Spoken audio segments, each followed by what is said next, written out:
Половина лета позади, на календаре 18 июля. Всем привет, давайте обсудим последние новости с войны. Главная новость недели, которая затмевает все остальное, это уход Михаила Федорова с должности министра обороны Украины. С одной стороны, для меня это стало полным сюрпризом, а с другой стороны, нет. Почему нет? Потому что когда в январе Федорова еще только назначили на должность министра обороны, мы задавались вопросом внутри команды. А как он будет сосуществовать с главнокомандующим ВСУ Александром Сырским? Потому что те идеи трансформации, которые он хотел осуществить внутри военного ведомства, они были довольно-таки радикальны и во многом пересекали дорогу Александру Сырскому. Я имею в виду в первую очередь не реформу ТЦК, а вопрос распределения снабжения, пополнения личным составом, подготовки военных, обеспечения дронами. И мы тогда предположили, что, скорее всего, попытки реформ будут упираться в сопротивление, и кому-то придется уйти. Но месяцы шли, плюс начали поступать первые свидетельства того, что вроде реформы и изменения получаются. Для большинства самым заметным подобным действием стала договоренность с компанией SpaceX об исключении российских военных от Старлинков. Я также помню и подкасты Майкла Кофмана и Роба Ли поздней весной, в которых они после очередной своей поездки в Украину рассказывали, что ситуация с личным составом улучшается. Что раньше было очень серьезной проблемой бегство личного состава еще на этапе первоначальной военной подготовки. А вот теперь процент сбегающих упал. Потом мы все увидели резкий скачок в производстве и применении дальнобойных беспилотников, когда весной Украина обогнала Россию по их количеству. И в целом у меня к моменту отставки Федорова сложилось впечатление, что, видимо, ему удалось найти необходимые рычаги и может со скрипом, но реализовывать задуманное. Поэтому, казалось бы, с чего вдруг его снимать с должности? Отставку Сырского я тоже не могу представить, потому что он политический тяжеловес. Это должен быть скандал уровня Ермака, чтобы его сняли. И вот внезапно снимают с должности премьер-министра Украины Юлию Свириденко. По правилам это означает отставку всего кабинета министров. В теории любой из министров может быть переназначен на ту же самую должность при новом премьере. Но вот Федоров свою должность не сохранил. Хотя некоторые распространяют слухи, что якобы вся отставка Свириденко была задумана, чтобы вот таким вот образом провернуть увольнение Федорова. Что тем самым ты не увольняешь его напрямую, отдельным указом каким-то, а просто не переназначаешь в новый кабинет. Ну не знаю, как по мне, звучит несколько конспирологично, но я полный профан во внутренней украинской политике. В украинских средствах массовой информации пишут, что Зеленский поставил вину Федорову провал реформы ТЦК. Для меня это звучит несколько странно, потому что, да, в последний месяц было несколько новых скандалов, столкновений, связанных с босификацией и ТЦК. Но вроде бы там не было ничего такого экстраординарного, из-за чего в особенно важный период нужно наказывать министра обороны. Звучит как придуманная отговорка, оправдание для политического увольнения. Если только не верить другим слухам, которые я тоже встречал в последние дни. Будто бы руководство Украины всерьез верит в то, что в России осенью будет всеобщая мобилизация. Поэтому нужно было порешать вопрос с реформой ТЦК очень быстро. Я не хочу, чтобы мои сводки превращались в какой-то разбор слухов. Но в данном случае парочку слухов я процитировал, потому что они напрямую связаны с войной. Так что как человек, не погруженный в украинскую внутреннюю политику, я вижу тут только какие-то политические причины для увольнения Федорова, никак не связанные с войной. Тем более, что, как отмечает бывший украинский военный, действующий в соцсетях под никнеймом Татригами, ТЦК подчинены сухопутным войскам и, в свою очередь, главнокомандующему ВСУ Александру Сырскому. С Татригами согласен и западный военный аналитик Роб Ли, который тоже отмечает, что ТЦК – это не совсем сфера компетенции министра обороны, это зона ответственности Генштаба. Сам Михаил Федоров на своей встрече с журналистами рассказал об ультиматуме Сырского, который тот поставил Зеленскому, что должен остаться только кто-то один из них – либо Сырский, либо Федоров. Когда Федоров только пришел в Министерство обороны, он привел с собой двух известных общественных деятелей. Это Сергей Бескреснов, специалист по радиотехнологиям, известный многим как Флэш, и Сергей Стерненко. Они оба сейчас много комментируют произошедшее. И из слов Стерненко стало известно, что Федоров пытался провести анализ потерь украинской армии, запрашивал у Генштаба цифры, статистику, на что получил отказ. Стерненко предполагает, что даже сам Генштаб ВСУ точно не знает, какие у них потери. И вот это очень хорошо накладывается на все те прошлые заявления, которые мы слышали то от Сырского, то от Генштаба, то от Зеленского, касательно российских потерь и их соотношения с украинскими потерями. Как и в российском Генштабе, я тут вижу ту же практику придумывания цифр с потолка, заявления абсолютно безумных соотношений, вроде того, что в российской армии на одного убитого приходится меньше одного раненого, или что российские потери превышают украинские в 5, в 10 и более раз. И то, и другое в принципе невозможно, даже в условиях дроновой войны. Я много это обсуждал с иностранными военными экспертами, и они тоже говорят, что цифры абсолютно дутые, неправдоподобные. Но поскольку Владимир Зеленский полностью доверяет Сырскому, то эти цифры попадают потом в официальные заявления. И вот теперь постепенно всплывают отдельные моменты, которые косвенно подтверждают, что цифры попросту выдумываются, сочиняются. Очень сложно вести войну, когда у тебя нет достоверных данных для анализа, когда вся информация, все доклады составляются в угоду пиар-победам, громких заявлениям, когда в принципе отвергается возможность критического осмысления входящей информации. Я не считаю, что потеря Михаила Федорова придет к каким-то прям катастрофическим событиям для украинской армии. Тем больше министр обороны Украины по своей должности занимается в большей степени административной, хозяйственной, тыловой работой, а войну ведет Генштаб. Но это может отразиться на скорости поставок отдельных вооружений, подписании договоренностей с иностранными партнерами и закупок оборудования. Я в одной из своих прошлых сот говорил, что ожидаю продолжения неспадающего тренда темпов продвижения российской армии, который мог бы стабильно стать отрицательным в следующем году. Что самого пессимистичного для Украины я могу предположить теперь, с учетом потери Федорова, это замедление этого неспадающего тренда. Условно, что он станет стабильно отрицательным не к середине следующего года, а позже. Много будет зависеть от нового министра обороны Украины. Сейчас временно исполняющим на этой должности стал генерал-майор Евгений Хмара, который до этого был главой СБУ, а до этого руководил спецназом Альфа-СБУ. К слову, именно при нем была проведена операция «Паутина», когда украинские беспилотники взлетали из грузовиков и атаковали российские военные аэродромы. Я слышал много хорошего о генерале Хмара, как о боевом руководителе. Но должность министра обороны – это должность менеджерская, там другие задачи, под которые как раз больше подходил Федоров. Да и потом, если новый министр обороны будет также решителен в своих действиях по реформам внутри военного ведомства, то он столкнется с тем же самым сопротивлением Сырского. И опять все по новой.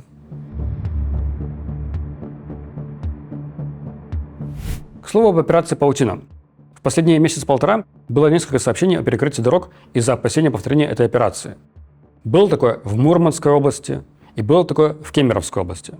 Находили даже какие-то тайники с подготовленными FPV-дронами. И вот в конце прошлой недели ФСБ опубликовало сообщение о срыве попытки атаки на аэродромы Украинка в Амурской области и Шагол в Челябинской области. Честно говоря, когда я посмотрел оперативные съемки самой ФСБ, то мои мысли были: ну да, выглядит правдоподобно. Каких-то очевидных ляпов в этих съемках не видно.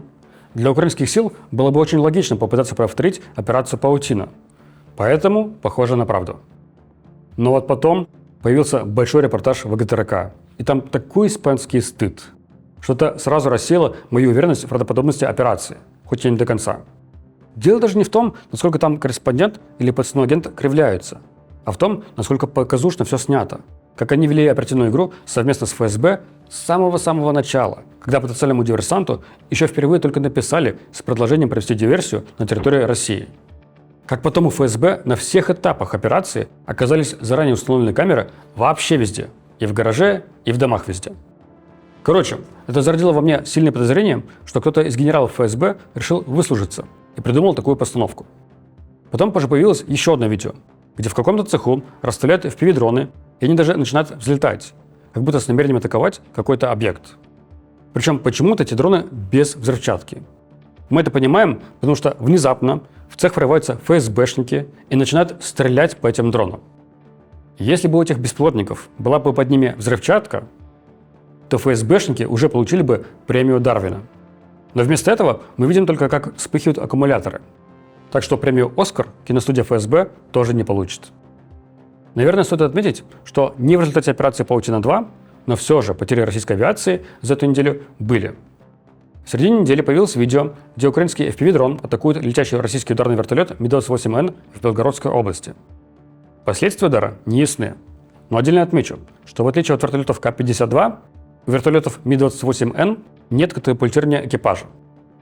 И для тех, кто сейчас удивленно спросит, а как вообще может происходить катапультирование из вертолета? Ведь сверху винт. Легко. Винт отстреливается перед катапультированием. Зато появились подтверждения другой потери. Также в середине недели были сообщения о пожаре на аэродроме Энгельс в Саратовской области. А вот вчера то ли Алексей Земцов, известный вам как автор телеграм-канала «Воевода вещает», а также как человек, не дождавшийся поезда, то ли администраторы его канала намекнули, что как минимум поврежден стратегический бомбардировщик Ту-95. И также об этом сообщили Владимир Зеленский и СБУ.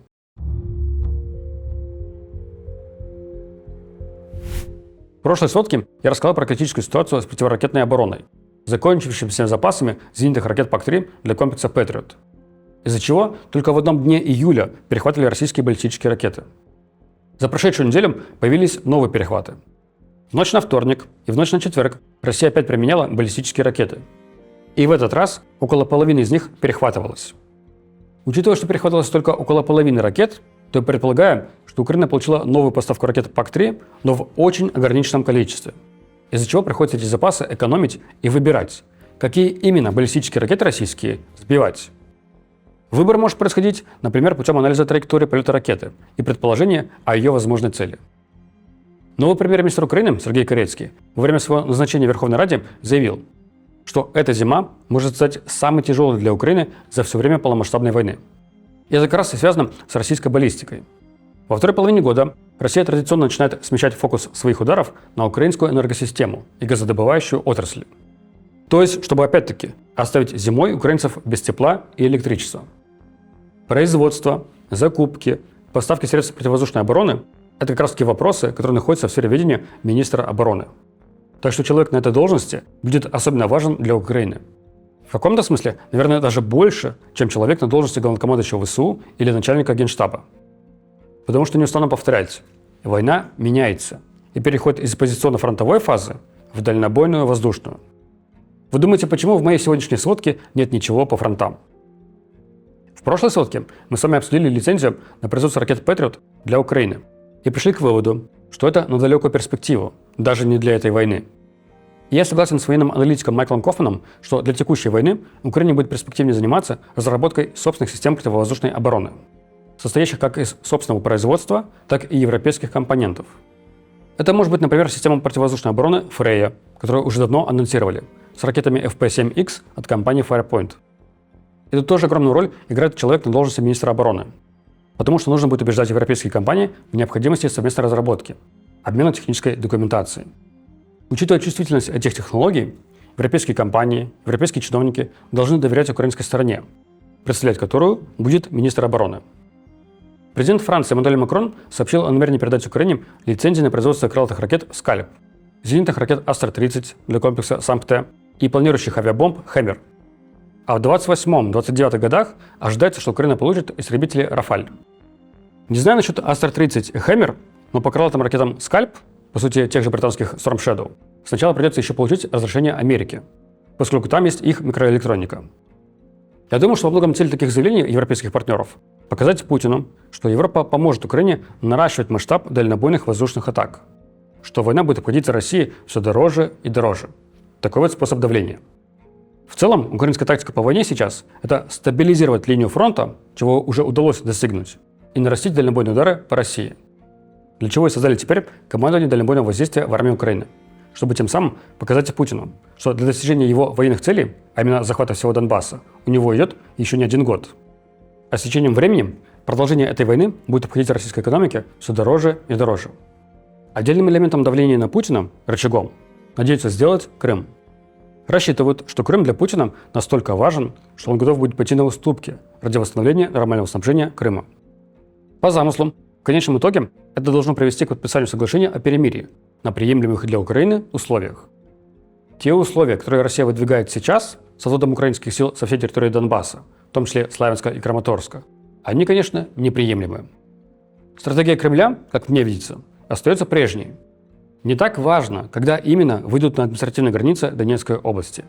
Нету таких вот планов, что обязательно до конца года захватить весь Донбасс. Действуют иначе.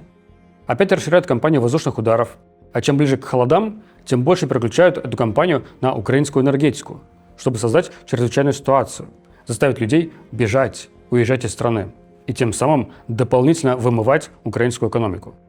И вот так победить в войне на истощение. Такие вот у нас новости были на этой неделе. Увидимся с вами в следующие выходные. Пока.